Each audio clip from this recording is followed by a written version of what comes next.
The battle, long past, wrapped around him like an ice-cold serpent, the silent screams of the fallen jabbing at him with the venomous fangs of guilt. Tommy knew he was dreaming, but the feelings of terrible loss and sadness washed over him anyway, as if he were there again.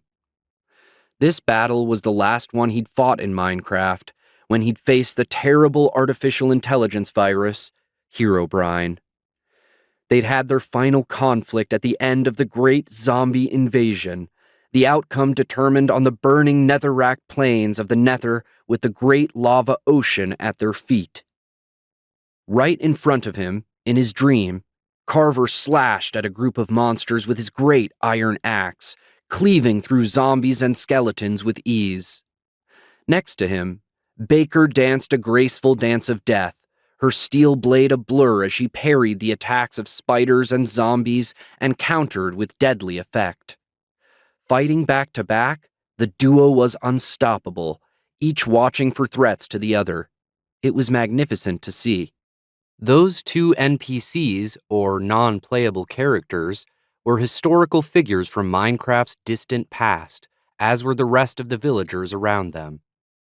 In fact, the entire scene was from hundreds of years ago in Minecraft time, even though Tommy had just lived it 3 days earlier.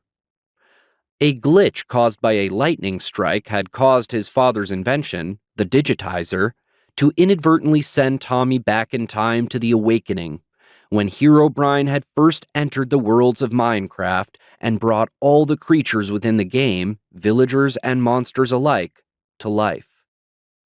Now, that adventure was over, and he was safely back home. But it didn't feel so safe. That final battle had replayed itself in his dreams every night, the scenes the same, the outcome always the same, and every time he watched the battle, Tommy felt as if something critical had transpired, but he'd missed it at the time. Every night, he searched for that thing, even though he didn't know what he was looking for. But this time, Tommy imagined himself soaring across the battlefield like an ethereal spirit. Since it was a dream, whatever he imagined happened. As he flew across the conflict, Tommy was able to look at different aspects of the battle, rather than staying tethered to his body as it moved through the historic struggle.